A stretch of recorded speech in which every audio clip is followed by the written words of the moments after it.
fellow travelers, and welcome to the Versus Stars podcast. How my loyal listeners, thank you for your continued support. And remember, click that subscribe button, everybody. This is the end of year extravaganza. This episode brings together the best in indie podcasters to talk the year that was and the year we hope will be.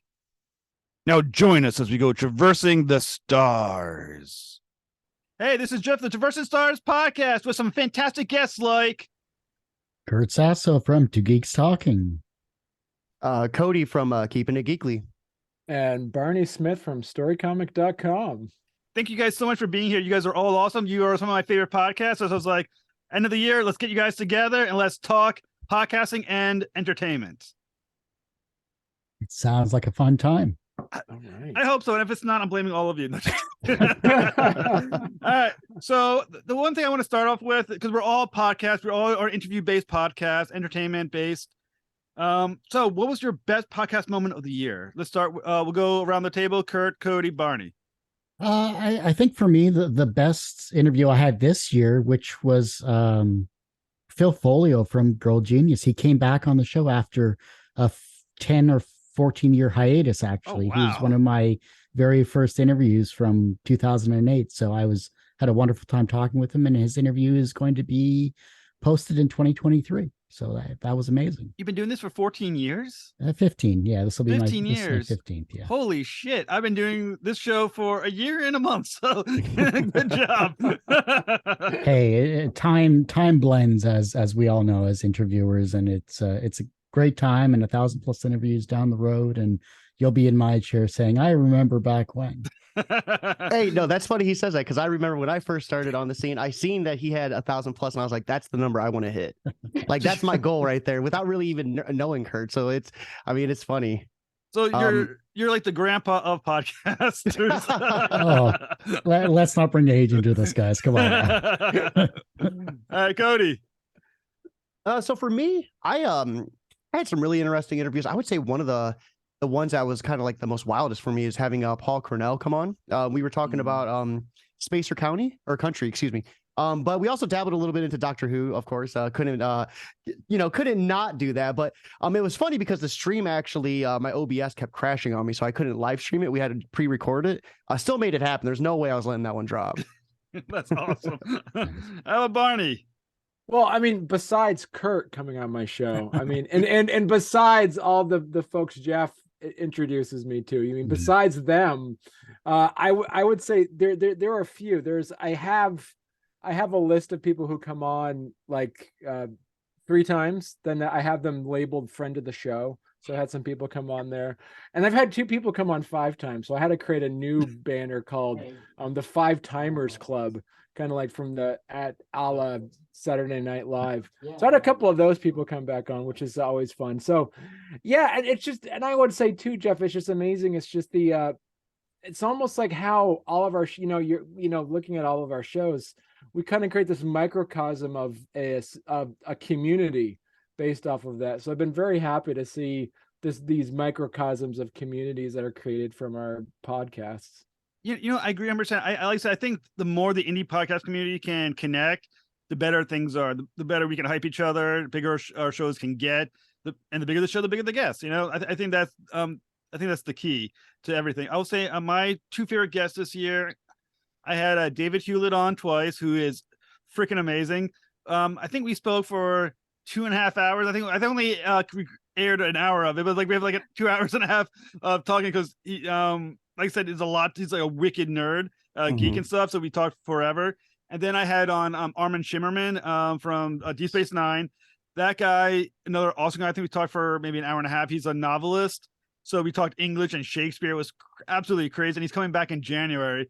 And I will say the coolest thing is at the end of the show is when they're like, dude, let's do this again soon. I was like, holy crap. And then when they actually do it, because a lot of people are bullshit. It's like such a validating feeling to have them like actually like they say that, and you're like, okay, everyone says that because you're face to face, you got to be nice. But when they reach back and DM like, hey, can I get that booking link again? You're like, whoa, okay, yeah, like exactly. I had the one that kills me the most is when you have a guest and they're like, And at the end of the show, like, yeah, that was a great show. I was like, okay, well, if you like it, please share. Like, yeah, I'm gonna retweet that show. I'm gonna definitely retweet it. And then you just you tag them on Twitter or something. Then they just never do it. And you just was like, oh. Well, it does suck, I have to admit, because when you put all the time and effort not only into getting them on the show to get them to promote their stuff, and then all of a sudden it's just like social media ghosting, blackout. Yeah. And it's like, but I put all this time into editing your interview to make you look amazing, and I get nothing back from it. Right. So it's like, it's a shame, but at least, you've had them on, and that's all that really matters. Well, Right. I will say for me, I think the shittiest moment, I'm not going to throw one shit because I guess I don't know, somebody that lean negative sometimes. The shittiest moment, I'm not going to say who it was. I did an interview that was scheduled with me. So they asked me to do the interview with them. Was some publicist. And they're like, all right. And we start recording. They're like, don't worry about it. We'll record on our end. We'll email you the link. The file. I said, okay, let's do this. It was like maybe 15 minutes long, maybe less. And then they never sent it. I was like, oh, that just was like, oh. No, I learned lessons early on, especially with technology, that you always record locally, and at least you have something. And at least, if that does happen, you're like, well, no, I got it. I can post it. I don't have to wait on you. Like it's the best thing you can do for yourself. Right. So I remember. Go ahead, Cody. Oh, we're all like interviewed, so we're all like so nice, like so used to being nice. Like, oh no, you go ahead. I remember one of my crappiest moments, but it was like one of my more motivational ones. Was someone when I first started keeping it Geekly, I had like 50 followers on the Twitter. Someone like reached out to me. They're like, "I'd love to be on your show. I'd love to help you." Like really pounding that in, like in a condescending way, not in a nice way. Like, "Oh, you're a small show, so me coming on is gonna help you." And I'm like new to the scene, so I don't want to say no to anyone. I don't want to like put anyone like, you know what I mean? I was just kind of like breaking in. And then he ended up canceling, saying, since I couldn't be bothered to get him in quicker, even though I was fully booked, he didn't want to come on anymore. And I was like, that, I was like, good luck on your campaign. He didn't know I had a whole other Twitter account, thousands of followers. So like, this isn't like my first rodeo. Yeah. And I remember it was like literally like 2-3 months later. He comes into my YouTube chat like, hey, you should let me book. I'd love to come on and kind of break things down. I'm like, sure, dude, would love to get you back on. Like, never happened though. He never got that link. Oh, that pissed me off. That would piss me off so bad. I think that's why. Sorry, Barney. I think that's why I started doing the calendarly schedule, because it's like, look, here's the link. I know you have a Kickstarter or whatever. If you can book it, cool. If not, 2023. Sorry, that's all I got for you. Right. I mean, and I got that. And then that was the one thing, Kurt, that I remember we're talking to you about. That is just, it's amazing how quickly people, take the work for what's the word I'm looking for? Just kind of take it for granted. Like, oh, I have a Kickstarter. I'm just going to see if I can come on your show. And now it's like, I'm booked out up till March. I don't like, you can't like, it's nice that I'm happy for that. But the other point about you brought up before, like some of the challenges, is there's been a couple of folks I've been able to, some really talented folks from, from some African countries who I've been able to book on the show. And it kills me because the quality of the connection and the internet connection is so bad. It's like, oh man, I don't know how I'm going to save this. And I remember having to like Google and just get on to like find YouTube is like, how do you take the static sound out of this? And how do you do this? I've learned so much over the last, especially this last year, on just how to just like try to up the quality of the sound. So yeah, that's tough. I mean, internet connections aside, I remember I've had interviews with like Doc in the Philippines there from Callus Comics, and they were in a typhoon or something, and all you could hear was the rain just beating down on the roof, and it was just like, I'm trying to do what I can, but Yeah, I'll say some of the ones that get me is that when I talk to a guest, I throw out like 3 or 4 dates. Hey, these are some dates that I'm offering to you so you can take. So those dates are kind of like stuck out there. And this one, actually, there was 2 of them the same month. I'm not gonna say who they are because I don't want to like insult them, which they deserve it though. Anyways, and I'm sitting there and they're like, okay, and you send them out there and the dates come and go, and I thought they're saying they want to come on your show. So you got 4 days I can't schedule for it because I'm holding up for these people. Right. And then through those dates pass, I'm like, well, here's some other dates. You want to, since if you're still interested, then it's like the ghosting. The ghosting is like the worst thing. It's like it's like having like when you're dating, someone's like doesn't like talk to you anymore, just like, what is happening here? Well, then also too is like I've had some people not show up because they got the time zones wrong. Oh, yeah. And that's why I've always been very specific. East Coast time, New York time. Like I'm very, very specific. This is the time. And then I've had some other people who I'll check in and say, just, I'll send a reminder and nothing. And then there's some people like, they're not coming on. They haven't said anything. And sure enough, they show up like 3 minutes before we go live. I'm like, I wasn't expecting you're going to show up. Oh, man. Sure. Well, and then you have some other people who are like, who would check in with you like every few days. And then then it's like, have you sent me the link? It's coming, man. It's cool. Don't worry about it. Well, was the ones, a lot of ones I've had, I always send the same thing. I send out Eastern time, like Eastern, big capital letters, Eastern time. And then they'll not show up. And then they'll email me and go, if you just told me the time zone, this wouldn't have happened. I was like, read the fucking email. What more do you want? but that's the other thing, though. That's the great thing about the Calendly thing. It automatically converts the time zone, so I don't have to worry about that shit. It's just like, so if you're in, say, Ireland or something like that, and it's 2 a.m. when you're doing our interview, and it's like 8 o'clock at night here, sorry, hey, you wanted to come on the show, and this is what we got. But I think with the calendar, is there ever an issue of getting a guest that signs in that you don't want, though? Yeah. There's been times I had to cancel one where they were part of a group that's known for hate and doxing and all that other stuff, and I just was like, I don't want that on my show. I don't want to showcase that type of talent and hate for the community that I've built over 15 years. Like, it's not, you're not a part of this, so I don't care what your rhetoric is. I just don't want to deal with that stuff. So for my Calendly, I actually, because I had the same problem and I took it off. I was doing interviews like every single day. So when someone would ghost me, I would look at like, hey, that's a break. I'm going to sit back, get caught up in editing. I'm like 40 episodes behind. This is a nice breather. But the one thing I like about Calendly is 2 things. You can, I have it right there, that group. And like I put, I think AI and NFT. I think I was like, none of this, big bold letters. So when they see it, if they see it and they still book, I cancel. I don't have any repercussions. I have my bases covered. But for Calendly, you could actually set it up to where it'll send out reminders that I really like. So if they like link with their phone numbers and their emails, like mine sends them an email, I think a couple of days, like 3 days before, and then a text the 24 hours in advance. And from everyone I've heard, they love that. They love getting those little reminders.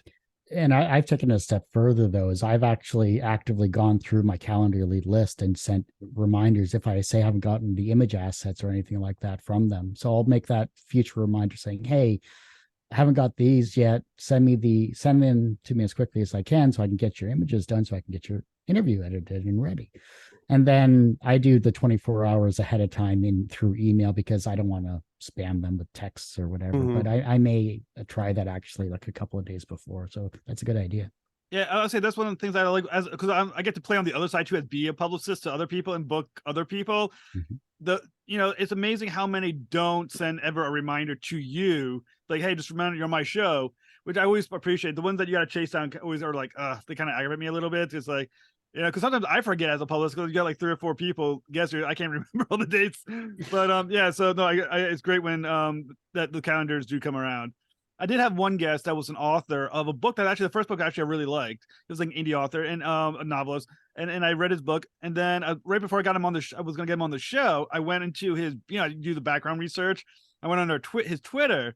I was like, oh shit, and I was like reading was like, faxes are lies of the government, all that, very, very like alt-right kinds. I was like, oh shit. And I just sent him a text. I was like, unfortunately, I'm gonna have to cancel the interview. And he's like, he emails me back. He goes, are we gonna reschedule it? I just kind of ignored it. I was like, what to do? I would pull the whole, oh, sorry, I double booked. Yeah. So a funny thing with Calendly, because when I first started doing this, I had like, there was a month where like 2 or 3 months where people didn't book at all. It was hard for me to get a bite, and then it just took off and it didn't stop. And I remember I was booking it all by hand. It was a nightmare. It would take literally 2-3 hours to go through DMs, write it out. And I would be sending out like 20 days at a time to people, be like, hey, pick a day. Someone picked it in advance. It was a nightmare. I first got on Calendly. I created individual events for each person that tried to book. So that would double book anyways, because I didn't realize you only need one event. You know what I mean? Like, because you do your 2 different types of shows, so you have your 2 different events. I was creating individual ones. So by like interview 100, I was realizing like why I was double booking, reaching out to Calendarly. They had no idea how to fix it. And I was like, oh, I'm an idiot. I only need one of these. Like, Actually, you just reminded me. I've updated my Calendarly, so I have a free and a paid service. Paid gets obviously priority, and it's just more of a financial thing. I'm struggling, so that's why I'm doing this type of thing. But I'm still offering the free side. But the long and the short of it was I've created like 4 items, 2 free, 2 paid, for the rapid fire and for the long format show. And by long format, it's now 30 minutes instead of an hour. So I just give myself time for editing and I can get it out quicker.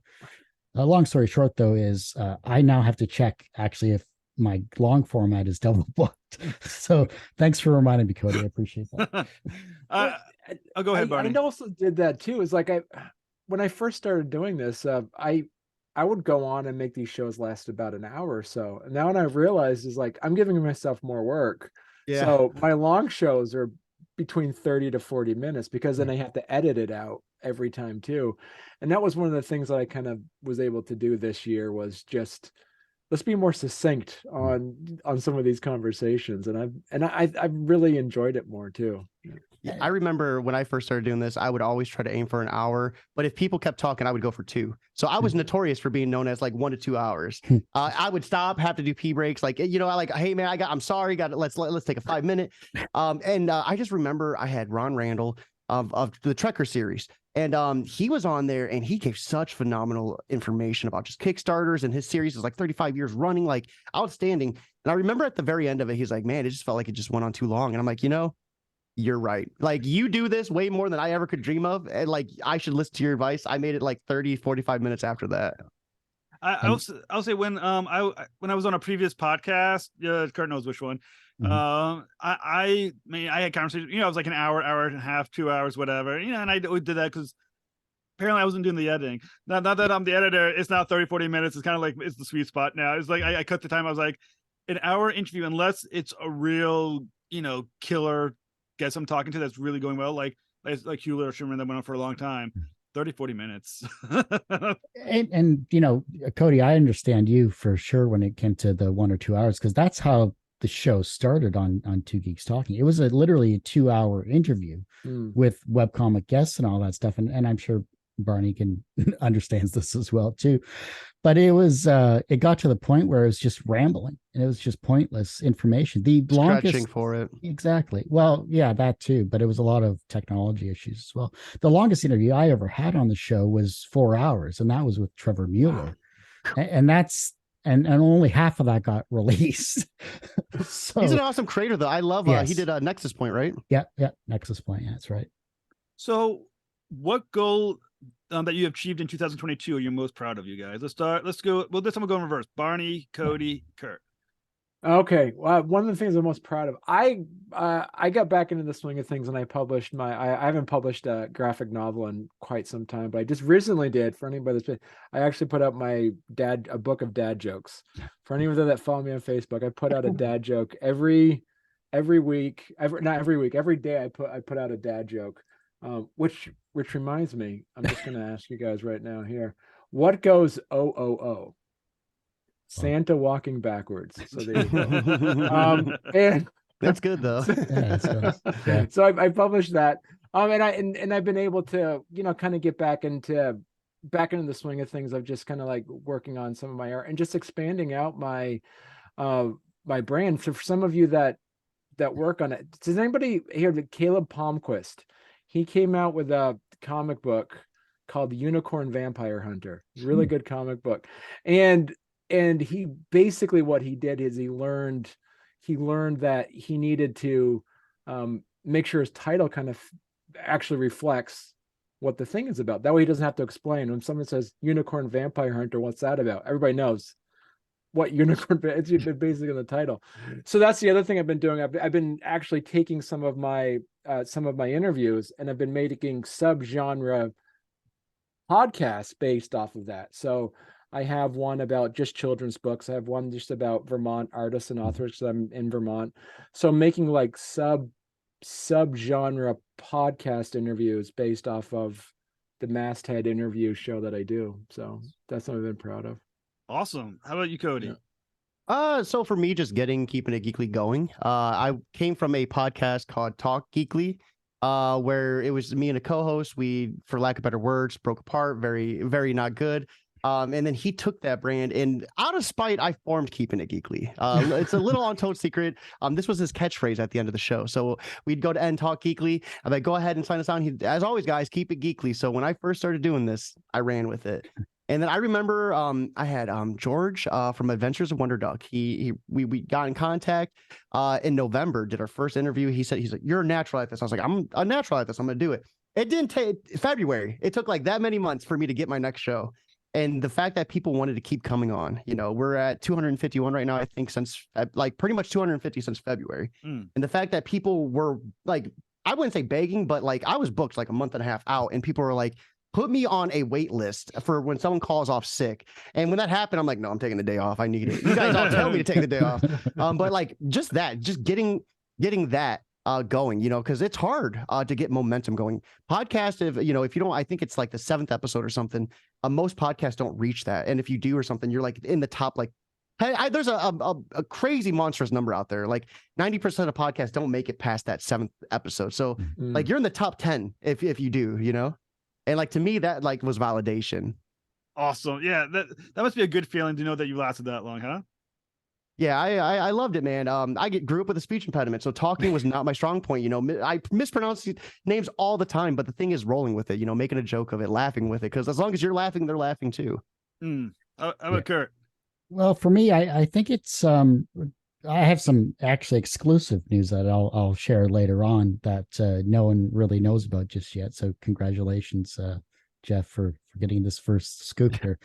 I think for me it was I had a great influx of people schedule the interviews this year. I think that was amazing. And I think I had over 50 scheduled from about February on, and it's been wonderful. And I'm booked into March right now, currently, as of this interview.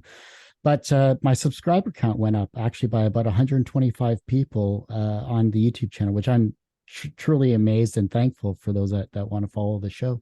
So I think those two things were just a huge, just kind of boost to my, not only my confidence, but also to the fact that, I'm trying to promote the show as best I can. So, Barney, Cody, and Jeff, if you guys haven't scheduled yet, please come back on the show in 2023. I want to talk with you guys and pick your brains as fellow podcasters.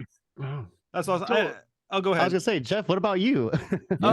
Let's say I completed my first year of the podcast. It was November was my official 1 year. So kind of excited. Cody, you hosted me. That was fantastic. Thank you for doing that for me. Nice. So I think I was excited. I learned to edit, which was fantastic. Which is a pretty big deal to make my show actually happen. So I'll say those are two things. The subscriber count going up at a decent rate is felt pretty good as well. Getting some good guests to come back on is a pretty good feeling. But I would say the big thing is completing 1 year, because after I left the other show, I wasn't sure if I was going to be able to handle it on my own, and I'm solo flyer since about March now. That's awesome. That's really good, man. I mean, everyone's doing so great with their show itself, and I think that it's just wonderful to see that persistence and getting guests and finding a path and a method that works for your own style, not only from an interview side of things, but also from an editing side of things. I think that's what gets our limited sanity in check. So, at least we're keeping it consistent and, keeping it geeky as well. I was about to say, I felt it coming. I was like, say it, Kurt, say it. Well, okay. Well, how about this? Because let's face it, we're all at this point veteran podcasters. Been doing it for a long time. I think we're actually all solo shows as well at this point. Yeah. For all the shows out there that have not made it as far as we have, what has been the key to the success? Don't take it personal. Okay, that's a good one. Don't take it personal. So, like, for when you reach out, I've been a big thing for me, reaching out to publishers, getting on their press release. Hey, please let me. I'd love, and what I do is I sign up for the newsletter. I'll take images. You guys feel free to steal it. Take images, post it on Twitter, tag them in it. They're responding back, building up that just like bit by bit. But like sometimes people don't respond, sometimes like you were saying, people ghost you. And it's hard to be like, yo, like you're on this other show, like you just ghosted me, like what's going on here? Like, am I not good enough? Like it's hard to do that. But I think once you remove that mentality out of the equation, you just gun for it, you just go for it, and you just put your 110. And as long as you're not taking anything personally, nothing's like knocking that motivation down. I think for me too, is like a part of it is like, especially I started doing this like 2 months before COVID. And so it was, but then I utilized this as a chance to just reach out and just, my sanity was great. Just being able to like talk to people. I mean, in that first time when it was just really hard to talk to people. And that I believe for me, the reason why I've been able to keep it running for so long is that I make an intentional effort to find genuine interest in the conversations that I'm having with people and not make it as a chore. Like just really, do my study and do my homework and figure out who I'm talking to, and then write down some really good questions, not like objectively good questions, but questions like, I really want to know about this, like, and just ask some really good, like some questions that I'm really interested in learning about, I believe helped me along to move forward on it. But I think for me, it comes back to just try not to burn out. That's the main thing. Like this is a hard industry to do. Like people don't understand that being an interviewer, if you're an introverted person, you're forcing yourself to be extroverted to talk to people. It's not an easy gig. And I think that it comes back to, are you genuinely interested? Like Barney said, and like Cody and Jeffy, everyone's had great guests on the show. And if you're genuinely interested in these people, then that's awesome. I think that's comes back to, you're finding excitement in new and exciting people that you've never talked to. Because I mean, to be honest, there's 7 billion people. By the way, the camera hasn't switched to me yet. There's 7 billion people that you haven't talked to. So I mean, obviously, you're going to be able to find someone that has similar interests. Yeah, I agree. I think, to me, I think I found that the best skill I've learned to, even if it's not to be necessarily successful, I'm not sure yet how I define true success in what I'm doing at the moment. But I think the skill that I think is important, I find, is discipline. You gotta be like hardcore, almost like Buddhist discipline. Like every day I'm going to do this. I'm going to budget myself my time to do this show. I'm going to be spending this time to edit, this time to get a guest, this time to prep for the guest. And you got to be kind of regimented with that, and in such a way, and not let yourself start slacking off. I'll edit tomorrow or the next day, and then after a while it becomes sort of like exercises. It'll become next week. I feel called out. Right. Yeah, same. I'll do twice as many the week after. But I feel like you do kind of have to stay in some sort of momentum and stay disciplined with your goals. So let me put the cherry on top, because this was something I heard from a TED Talk, and it really has stuck with me. Is when you are interviewing someone, this for anyone who's like interested, just shut up and let the guest talk. You should only do like 20% of the talking. You let them do the 80. Yeah. And that helps on a lot of ways. At first, I just thought it was like, just because they're the guest, they should have the floor. But like doing it, like you learn their cadence, which is real big. So you can learn when they're starting to run out of steam. That's when you interject with your next question. You keep it, and it helps them kind of like really put their own personality into it. Like one big thing for my interviews, I don't like them being robotic. I want them to have that personality to them. I want them to be different. My biggest thing I love when a guest, and we're doing post-question interviews, is when they're like, you've asked me some questions that I have not been heard before. Yeah. That is like the biggest takeaway. I walk away feeling like victorious.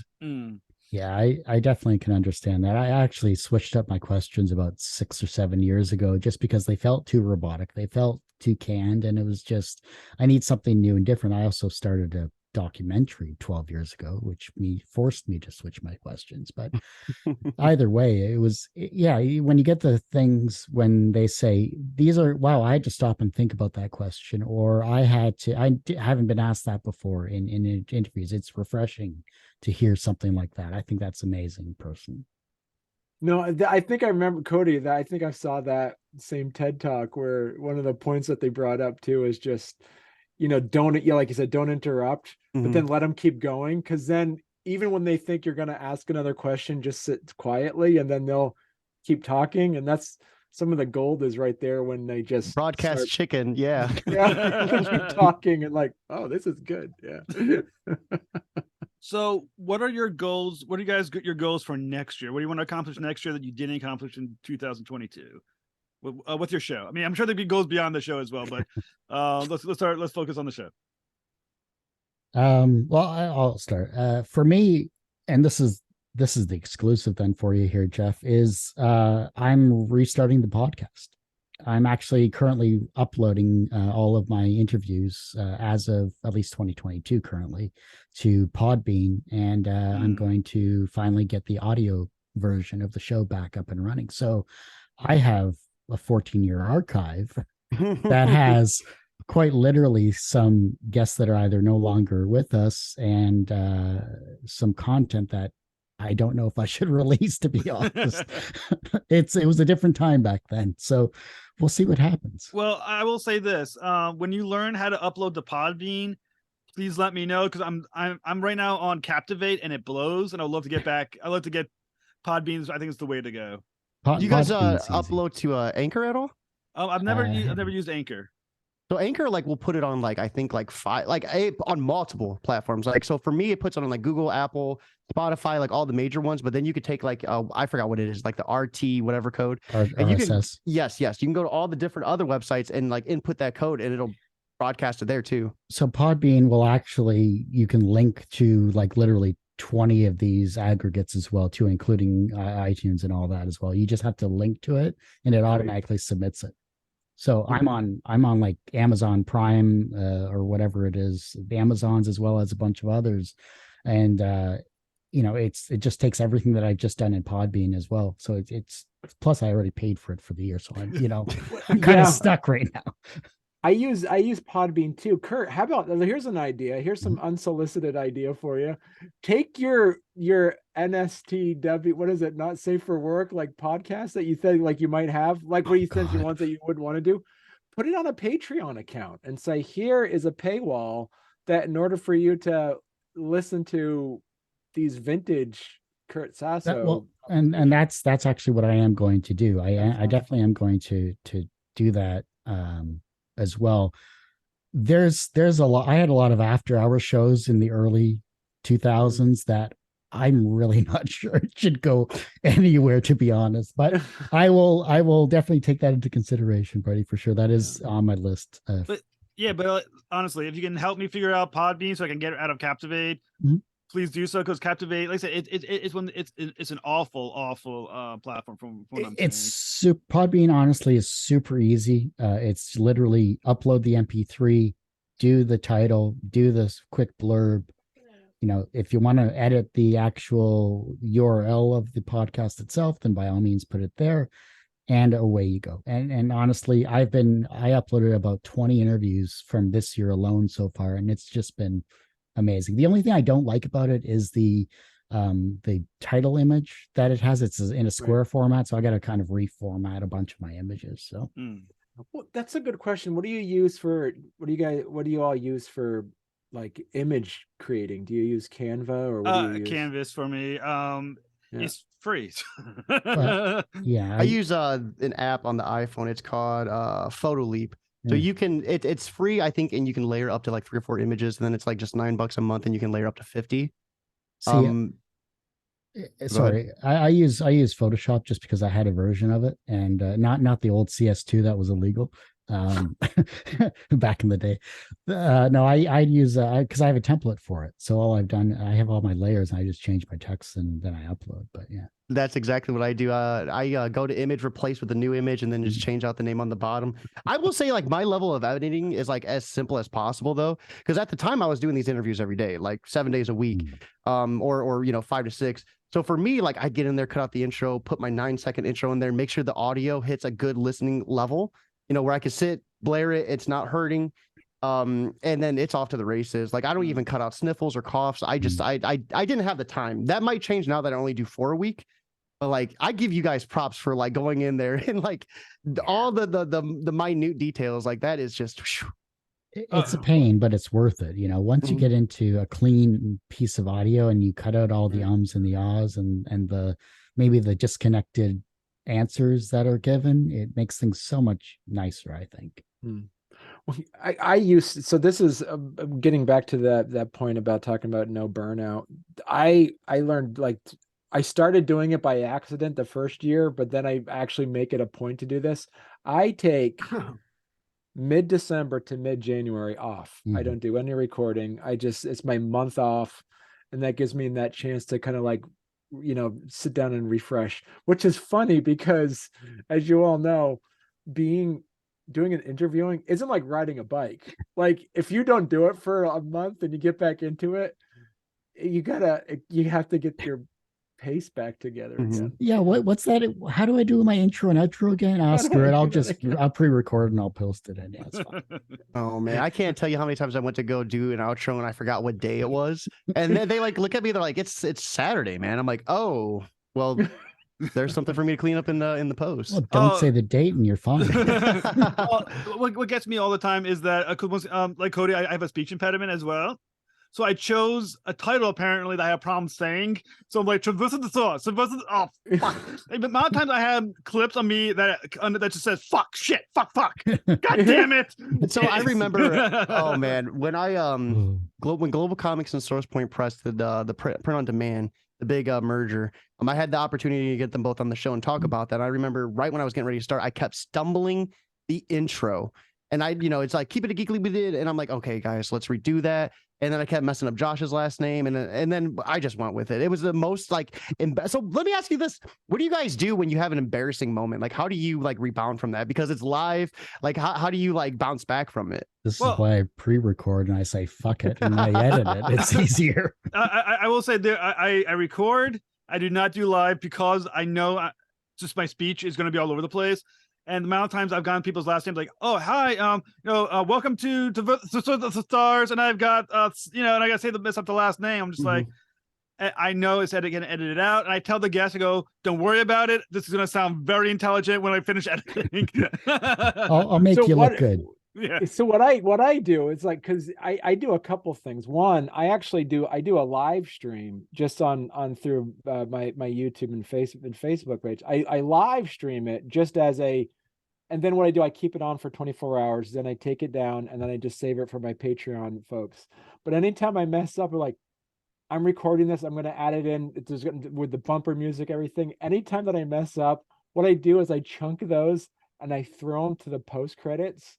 So it's only as Easter eggs. Yeah. As Easter eggs, when people watch me mess up or say something bad or something like that, or when my kid walks in, and like, any of that fun stuff, I just put it down as just like like after credit, Easter eggs. Actually, I had this one time I was interviewing someone and a cat hair, because we have two cats, like floated up somehow and made contact with my eye, and it dismantled me. I'm like, I have to go take this contact out because like I cannot like do this. And he was cool, he was chill, but we definitely edited that out. That's pretty much what I do, Barney. Is I do the live stream, I take the footage, I let it up for a couple. Right now it's a couple weeks because I'm behind, but as soon as it's edited, I take that live stream down. For me, I love doing that because it puts the content out there twice. You know what I mean? Right. So that way it gets promoted twice. Because a lot of times, Twitter is just scrolling. We see with those Twitter views, thousands of people scrolling by your tweets. Like, so people are scrolling. You almost have to post it more than once, more than twice. So for me, even doing 2 uploads, the live stream and then the edited, it seems to kind of be getting it out there a little more. Yeah. And I used to do live shows. That's primarily what it was, because I was like, fuck it, I'm not going to edit this. It's a 2-hour interview. It's a 1-hour interview. I can't deal with this shit. So I would just leave it live. I would leave everything clean or unclean. I would just, what's raw is raw, and there you go. Right. And so now that I'm pre-recording, it just gives me more control to finally do that, and to actually, if I fuck up a question, which does happen more than once. So if you see my head jumping all over the place, that's the reason why. And so it just comes back to, what do I want to present? And so while I would love to go back to live interviews and post it twice, like I used to be able to do, I just think from a time perspective, I just don't have that. I can't do it. And I'd love to get back to it. I will say same thing with me. The time issue. I would love to spend the time cutting every and stammer that I do, but unfortunately, I and stammer too many times to do it, and unfortunately, time is short. I can't do so. Unfortunately, I have a show that will you'll get my stammers. The only thing I tend to cut is when the guest says, well, can you repeat that question? Yeah, and then I'll snip that out because But beyond that, I tend to just roll with it. It's like fuck it. I stammer and I stutter. If you're watching my show over the last year, you come to expect it, and it's just how it goes. I think it almost adds that extra level of like personality. Like that's who you are. Like for me, that's who I am. And I wish I had the time too. I got 3 kids, so I barely have time to interview as it is. I have to do most of the stuff while they're at school or after hours. And man, it is rough out there. But like that's the beauty of it. There's so many different types of interviewing that it's like we could do stuff like this, and it's not a boring conversation because we all have different ways we approach it. So, go ahead. Sorry. I was just going to say, and that's the one thing that I find, and I don't know about multiple guests, and this is a question I want to ask all you guys, is this: when you have multiple guests, how does that affect your interview style? Because if sometimes you'll have a writer or an artist, or sometimes you'll have co-creators or whatever, it's just, how do you balance that level of interaction between each guest? Well, so go ahead. I would say for me, the times I've had multiple guests on at one time, I mean, they're always connected, so at least it's not like they're talking against each other. The one thing I find is that I have to pause more after they stop talking than usual, so I expect the other person to want to jump in. So it's a lot more pausing, and I try to find at least one question down that's specific to each individual, about them specifically. Because if I don't, I feel like one person will feel like they got talked over, so I'll be like, this is just to you, tell me about this aspect of just you, and they tend to kind of buy in. But I will say multiple guests at a time is a bitch. I like it. I think it's a nice change up. What I try to do is balance, so I'll find the talker, and like I can rely on this dude. Like this is my talker. He's going to carry us. But I'm going to make sure I'm going to find the non-talker and add a little pressure to him. Like, hey, you got a bit of quiet a little bit of the show. Give us a little bit about who you are. What do you? Because I know you're part of this book too. Try to get them hype. Because sometimes someone doesn't. Maybe they're like, hey, dude, come on the show with me. We need to promote the book. I try to look at it like just like a blank canvas. So I'm going to do what I can to get them hyped, get them motivated. Because ultimately, I look at it like this: when we run our shows, it's us to us if it's going to sink or not, right? So. Yeah. Try to throw out that fish line. Maybe the non-talker just needs to get motivated, and sometimes that doesn't happen. Then you just go back to the talker. So I try to like. Oh, go ahead. I was gonna say I one part of that too is like I'll actually like throw in some like playfully aggressive questions. Like if you have an artist and a writer, and then the writer's like, and then talking to the writer, I'm like, and so you basically told the artist what to do. Then he's like, no, I didn't tell him. Like, well, go on. Like, and then I'll think, and then he's like. He drew what he wanted to draw. I'm like, really? Tell me about and just get them going a bit. Like actually asking deliberate questions I know is wrong just to get them to start bantering. When you get them shit talking each other like in jest, that's a good show. When they're just like dogging on each other, having fun with it, that's a good show. I think. I think I asked the question where it's like, so how does this writer, how does this artist help you as a writer, and how do you as a writer help this artist? And that's kind of what I've asked recently. Yeah, I will say that is, I know, I find it to be wicked challenging, and I find editing that way more difficult. Some of that one extra line of audio screws me up sometimes. So Cody, what are your goals for 2023? So it was funny that we were talking about this earlier about maybe doing this again. And like, for me, like forming a podcast network, like you were talking and like, I was like, dude, like, this is exactly what the hell I want to do. Like, I literally have this idea where once I get back, because I do a podcast where I talk about geek culture news and I cover like DC books and Marvel. Haven't had time. Once I get there, I want to start doing, it's like consider like a podcast multiverse where I have other hosts come on. And when I get ready to finish my show, like we'll do some sort of edit. And then they finish the show, but then they shout their show out. You know what I mean? So, because the biggest thing for podcasters, our audience is your audience, and your audience is my audience, because that's what they like to listen to is geek culture podcasts.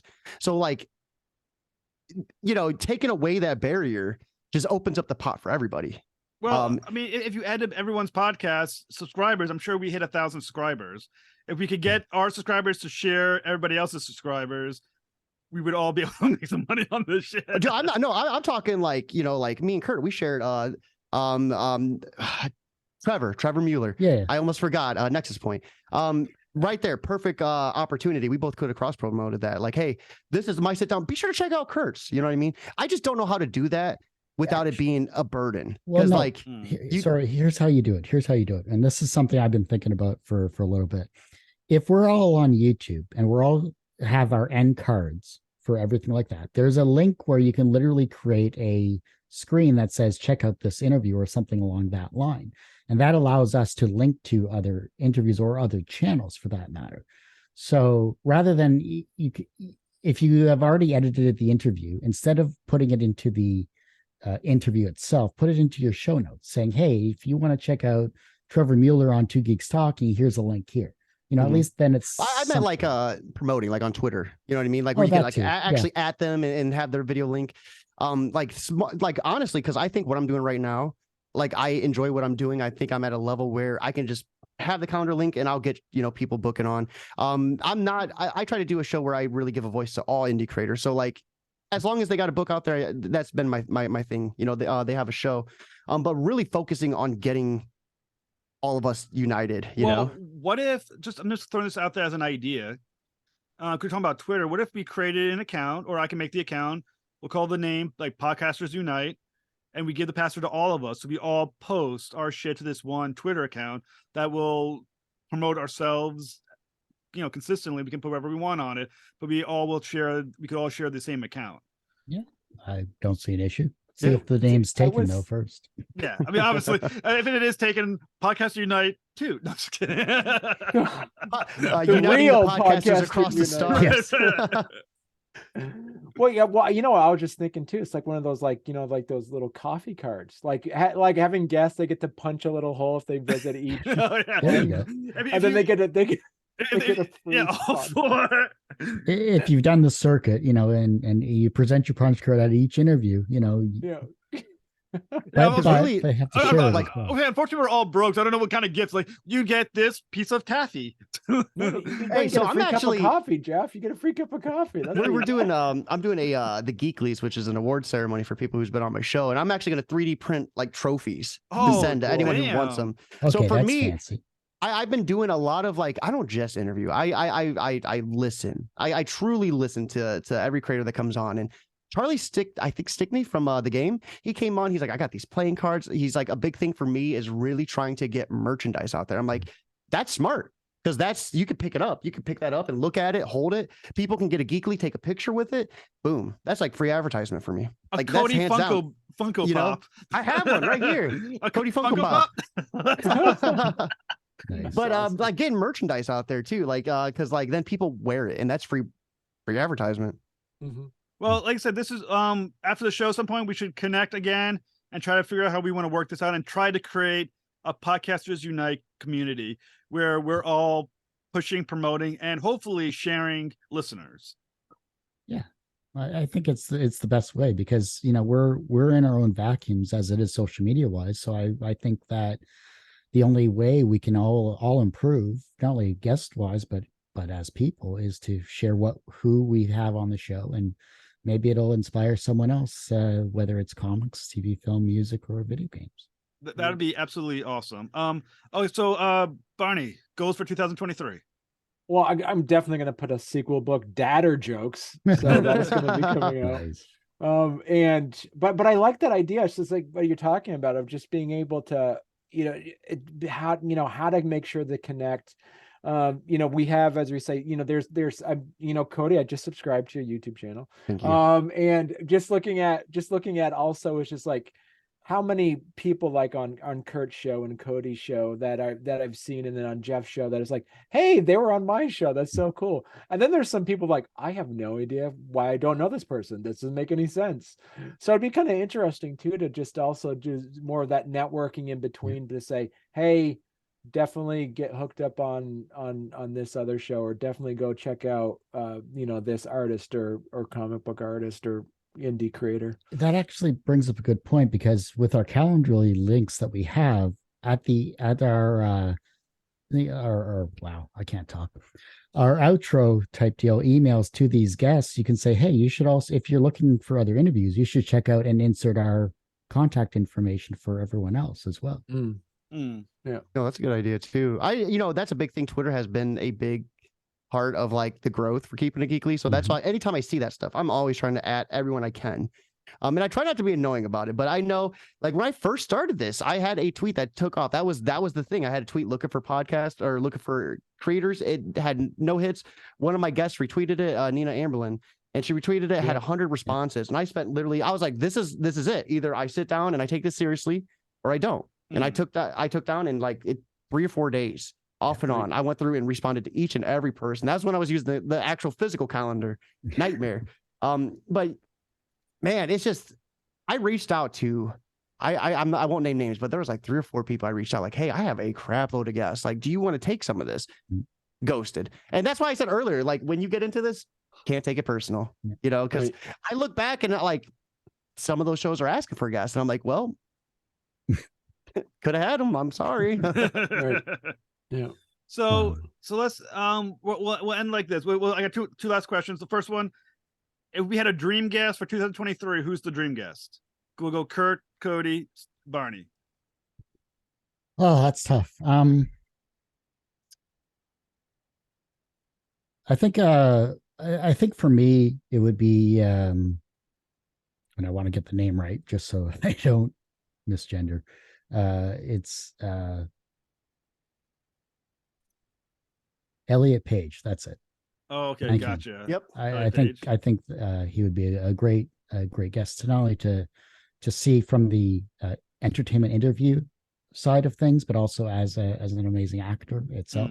I think it would be incredible in that regard, and something I'm kind of gearing towards a more high profile guests as well too, and say, look, I just want 15 minutes of your time at most, and I'll put in all the other stuff afterwards in editing. All right, Cody, dream guest.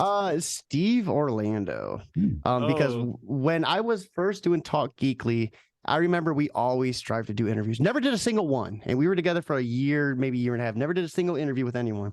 And I remember I followed Steve. We interacted a lot on my job for a Cody Twitter page for my Twitch content. And I never had the brass to be like, hey, would love to get you on. But now, like, I do. You know what I mean? I just well, Steve is coming on my show in February. I can tell you how to get in contact. There it is. Yeah, but just kind of like, that's like my final, like I achieved what I wanted to with Talk Geekly in every single facet. You know what I mean? Like my big final hurrah with it. All right, Barney, dream guest. Dream guest. Pretty random, as I say, is like I got 3 kids, so I read a lot of children's books. So it's like, so I have like these 3 pillars where I do Vermont artists and authors, and I have children's book folks, and then indie comic creators. I'm trying to get on like some of like the really old, I mean old as in like they're old, but they probably are now, like the children's books that I read in the 80s. So I'm looking at trying to get like Mercer Mayer on the show, and Stephen Kellogg, some of these really old ones, the older ones that are just, they're in their 80s now. I just love to try to get some of those on, because I've been able to get on some fairly well-known nowadays children's book authors, but just getting some of the old ones that we read growing up would be fun. Yeah. And Chris Menson from he did World of Warcraft. I'm trying to get him on, but yeah. For me, Neil Gaiman, because I'm going to think big. If he could be on my show, I could literally quit the next day and be like, you know what? I've done what I needed to do in life. I'm done. Also, Sam Neill, I've been going back and forth with his publicist for like 2 years. If I could finally make it happen, I would totally interview Sam Neill. That would be another, great life moment. Nice. All right. So last question. Random, can be about anything. For predictions for 2023, anything you want. So I'll go. Go Barney. Yeah, go Barney. Barney hasn't been first. Predictions. It's funny. Predict about anything. I think, you know what? I'm gonna put on my dad hat. I'm gonna say, I think the stock market's gonna come back up again. This is stocks. This is the best time to buy stocks. There's a fire sale on stocks. You might as well buy them while they're low, because they're not going to be this low probably for another 30 years. So this is the time. That's my thing. You know what? And also the fact that I have kids, I can't help but to be optimistic, because when you have young ones, you can't be pessimistic for the future.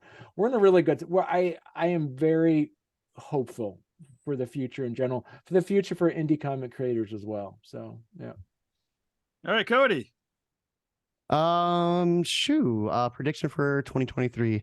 So I will predict that we're all going to get great growth, because I think this idea that we got brewing up, I'm hungry for it, and you guys seem like you're hungry for it too. So I think this is like something, we'll look back and be like, dude, imagine this not ever happening. That's my prediction. All right, Kurt. Geez, this is why, I wish I would have had these questions ahead of time. Don't our guests always say that to us too? I think the idea that we have going will be amazing. I think once we execute it, it'll be we will never want for guests again. I think that's one of the positives I'm going to take out of it. I think that growth is another good one. I'm going to steal from Cody as well too. I think that's awesome that way. But I think we'll find our own methods of making ourselves better as people. I think that's the one main thing, because while we learn things about our guests, we learn more things about ourselves as well too. And so if we can keep that in mind, whether we feel burnout or whether we feel success, whatever that may be, I think is something that we can look forward to in 2023. All right, my prediction: Hive social becomes useful for a change. I don't think so. I think Hive's gonna not gonna make it. I think it's good. Oh, go ahead. I was gonna say it keeps like freezing on me. I don't know. There's like 3 people that run it, isn't there? I think it's still grayed out. It's still a grayed out screen for me. Yeah. I quickly ran to something like 140 followers, and I don't think one of them actually responds to anything I've ever written on the damn app.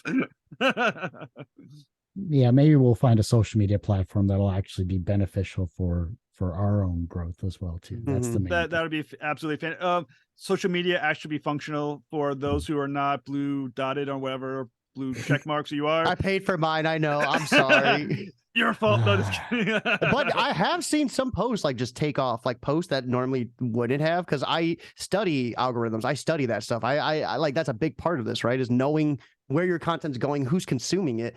And it's done it a little bit for me, but I don't know if it's like $9 worth, for your average, person just trying to do it.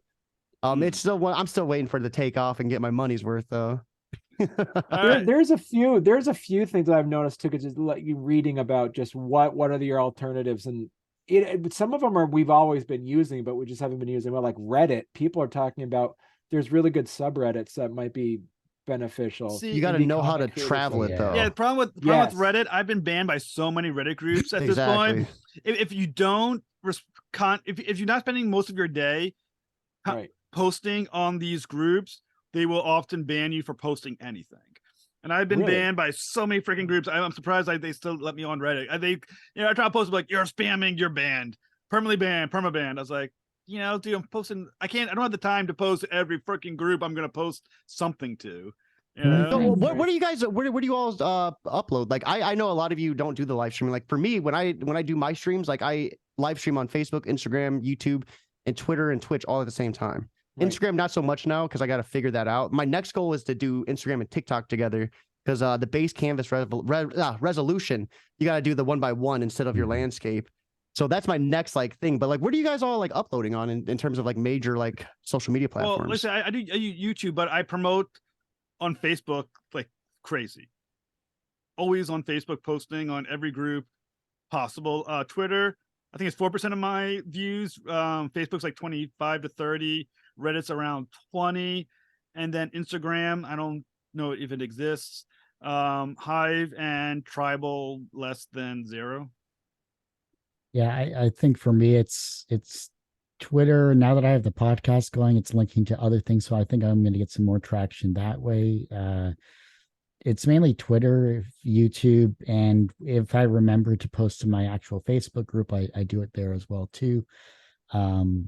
But I think Mastodon is another one I have been posting more towards as well too. I seem to be getting a little more traction there too. But I'll try whatever I can. I think TikTok is one of the ways to go. Is Instagram stories, TikTok Reels, and Facebook as well too, Facebook Shorts or whatever it is. Well, If you can get that going, then that's the main goal for, I think, what in 2023. I started using Facebook Reels, and I've been starting using TikTok, and I'm getting hits, but I'm not noticing the hits are then going to YouTube.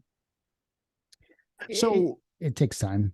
Yeah, for my TikToks, what I did was recycle content from my podcast. So when I would talk about comics, I would literally make those the 1 minute, and I would animate a comic book flipping the pages while I was talking about it. Those would get 1,000 to 5,000 views easy.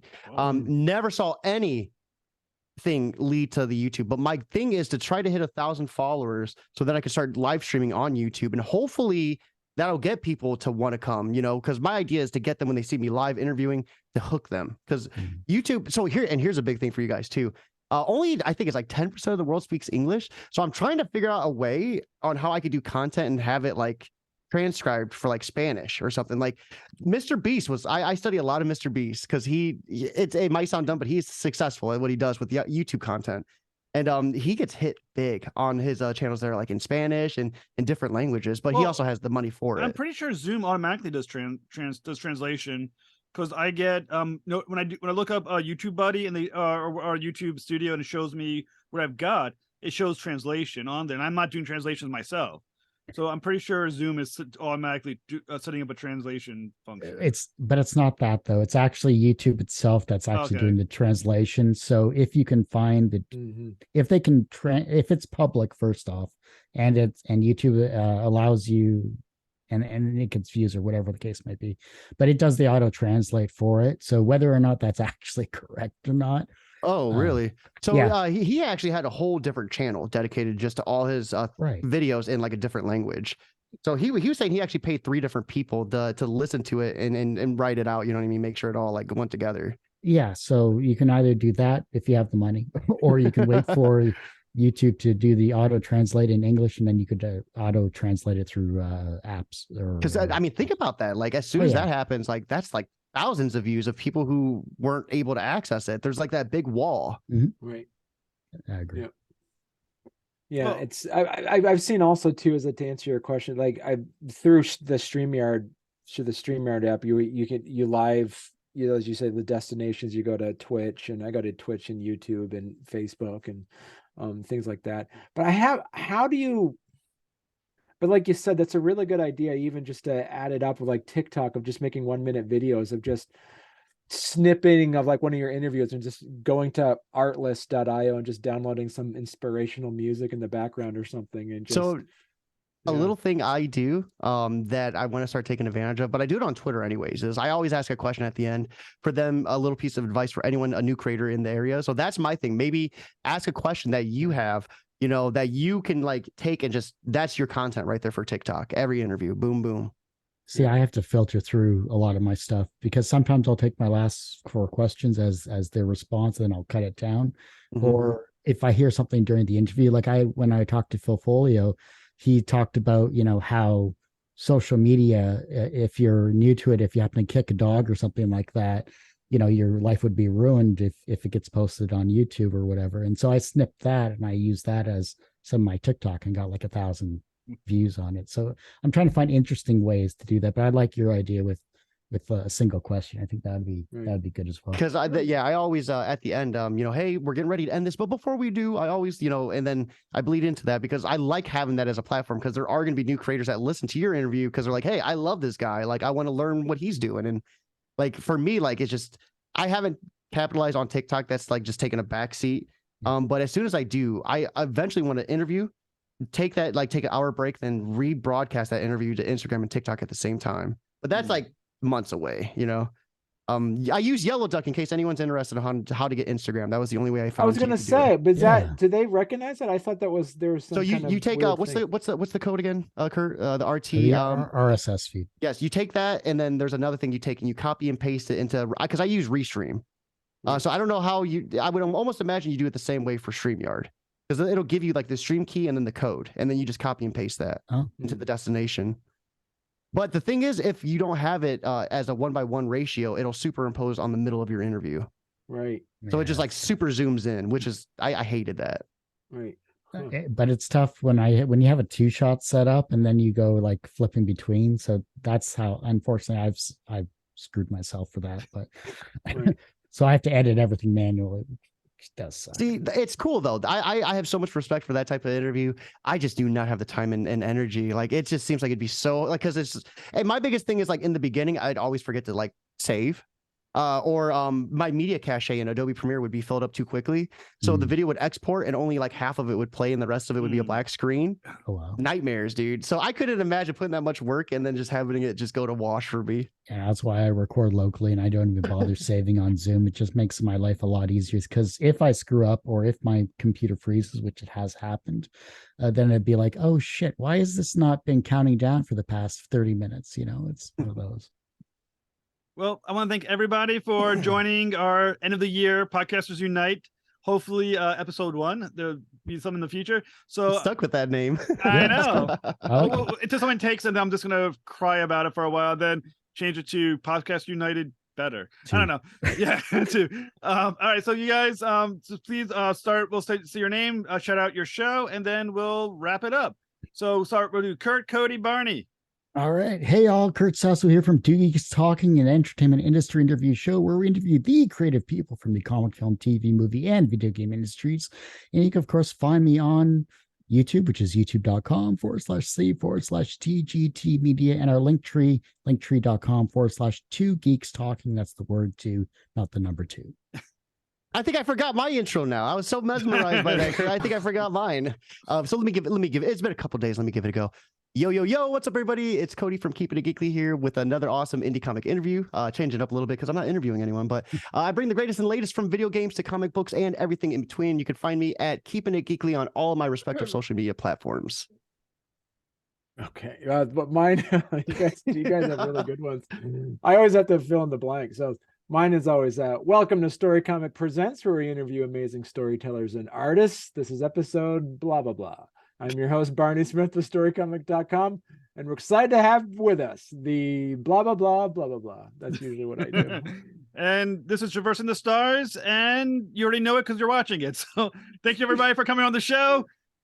Have a fantastic night, and let's stay in touch. Thanks so much, Jeff. Take it easy, guys.